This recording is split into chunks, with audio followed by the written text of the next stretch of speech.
Welcome to Subramani. Big billionaires fighting over money is something which the market loves to gossip about, right? So, when a very big and rich famous person makes some changes in his will, that also becomes news. So, I do not know how many of you remember this Benson case in the US where he replaced his granddaughter by his third wife and did a valuation of all his he was owning some baseball teams, etc. And the bill got contested, saying he was not in a great mental state to do it. And similarly, Anna Nicole Smith, same thing happened, right? So why am I giving foreign examples? Because I don't want to give too many Indian examples. But giving away your money is not going to be as easy as you think it is going to be, because you need very good documentation. So if you take somebody like Dhirubhai Ambani, it was a pretty messy thing how the children fought about it, right? So whether you have 5 crores or 50,000 crores like what maybe Mr. Ambani had at his time of his death, or maybe it was 10,000 crores, doesn't really matter. It is important to make documents perfectly so that the family does not fight about it. Recently, I saw Sharmila Tagore and Dharmendra making their wills and giving away some part of their property, or maybe all their property. I didn't read the full details. Similarly, Amitabh Bachchan, Mr. Amitabh Bachchan also did the same thing. The amounts may have varied, but the principles remain the same, right? You're going to give money, some to your children, some in charity. Of course, everything to your spouse, and after your spouse to your children. And some charity, whatever you want to do. But it is important that you communicate, and communicate well with the children.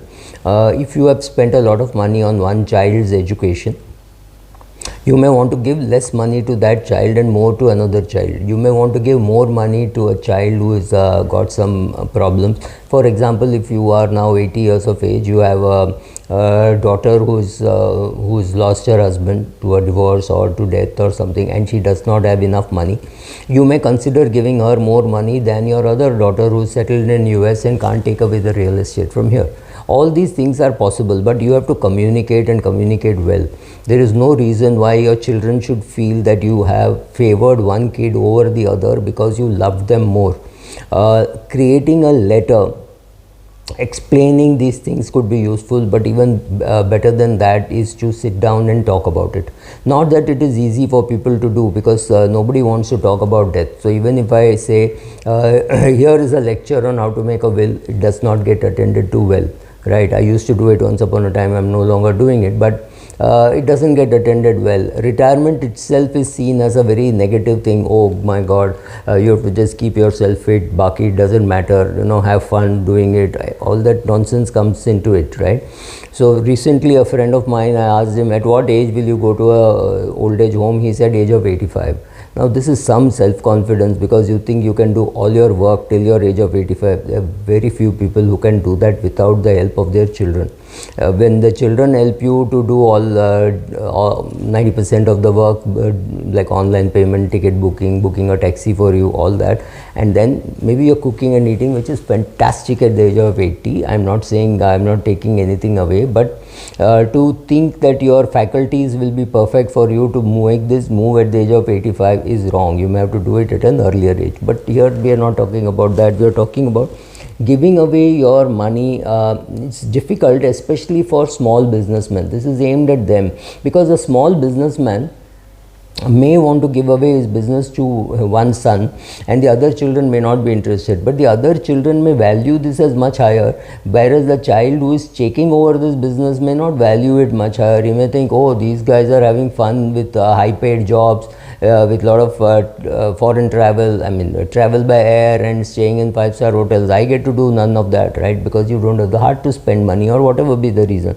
Valuing a business to be given away to the children is extremely difficult, because the child who is getting it does not value it as much as the other children. The other children think, oh, it's fantastic. May or may not be true. I'm not getting into it. And when you give your business to one child and you say, therefore, I'm not giving this child anything else, that child feels, and what if the child turns and says, I don't want your business, you can sell it off. Many people are not ready for that. So finding out how to give away your business, how to give away your jewelry, how to give away your other assets is not going to be easy. Giving away your real estate because you're continuing to live in one real estate. Do you want to live with your children? I know one person who has a nice big house in Bombay which he is giving to his nephew, because his nephew has decided to stay with his uncle. His own children, one son, one daughter, are in the US, whereas his elder brother's son is willing to stay with him, and the deal is very simple.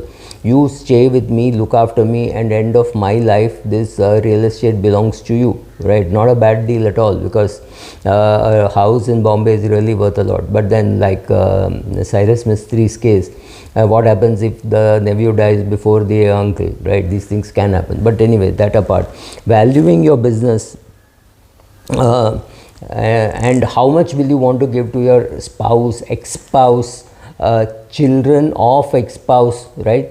If you have a child with a spouse where you did not get custodial rights, do you want to give any money at all? If you have current children, right? All these things have to be considered, especially for people who have had multiple relationships and children from both those relationships. You got married, you had children, then there was a divorce, and then you married again, and then you had children. So you have and your second spouse also has a child. How much to give to each of those children, whether to give at all, whether not to give, depends at what age you get married, right? If you got married at the age of 24, then you got married again at the age of 29 or 32, whatever, then the good chance that you by the time you're 80, you have got fantastic relationship with all the children, or maybe you have no relationship at all with the children of the first wife because they've gone off abroad and not kept in touch. Any of these things are possible. So what are you going to give whom, and how you are going to give has to be spoken about. And there are two ways to do it. One is to make a extremely detailed will, or to make a will and keep a side letter explaining the things. Even better is to make a video explaining these things, sitting with them while making a will or talking to them.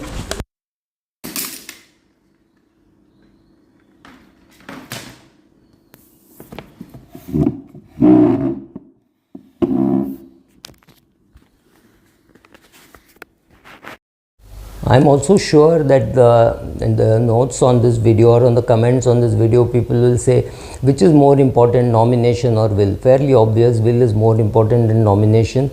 If you, as a friend, nominate me, I get it, but I am holding it in trust for your children. That is what I am doing, right? So the nomination is important, the legal will is more important. But remember, don't create a problem between the nominating your daughter in the mutual fund and saying all mutual funds will belong to my son. Don't create this kind of stuff. Whomever you are designating as the heir apparent in your will should be the same person who is the nominee. Make those changes. If you have got too many mutual funds, consolidate. One very good thing to do, very easy thing to do, is to create, suppose you have two children, to create two demat accounts and dematerialize all your mutual funds into the respective accounts, because then they will always have the nomination, they can always get it, it will be less of a problem, because I don't trust the mutual fund industry to hand it over very easily if you don't have a proper nomination and a will. Right, so get your names right, make sure there are no spelling mistakes in your name, make sure that the name as appearing in your PAN card, Aadhaar card and bank account is the same. For example, I can go to a bank and open an account called PV Subramaniam, right? But my Aadhaar card says Pattamada Vishwanath Subramaniam. That is how, or my PAN card says that is how the mutual fund will pick it up, right? So if I am investing in a mutual fund as a new investor, it will pick up the name from the income tax portal. When it picks up from the income tax portal, it will pick up the full name. So I might as well go to my bank account and write my name exactly as it appears in my PAN and Aadhaar. So these are some of the basics that you have to do. It is always difficult speaking to your family about money, especially about money, what happens to your money after you die, especially when you are in your 30s or 40s. It's more difficult. Once you are in your 60s and you say, look, it's inevitable that I'm going to die, it's only a question of when. I'm lucky, I'm already on borrowed time, so I need to make this will, I need to make these changes. Now something if it's a very simple business, you have been in service, you have your wife is also earning, did not earn, does not really matter. You are saying, oh, this house and all the assets will belong to my wife, and after my wife it will belong to my daughter. Your daughter is married, she's got a child, so you're saying, okay, some money will go to my grandchild and some money will go to my daughter. Then it's very simple. But the problem happens when you are running a business, you have 3-4 children, one of them has had a divorce and married again. You have to make sure that your son-in-law, let's say ex-son-in-law, does not come into the will, because if your daughter dies and she has died intestate, good chance that something will go to the everything will go to the new husband, who may be 2 months old in the system. So make sure that you have a will, a proper will, and your children also have a will, so that your wealth, which may be much more than what your daughter ever had, will go into the wrong hands. So make sure that it does not go into the wrong hands. Make sure that the children of the second wife don't have to ask the first wife for money, or vice versa, right? So clear all that. Making a will, fights are terrible to see. I mean, I'm in the midst of one, my client is in the midst of one, and therefore this video. Thank you.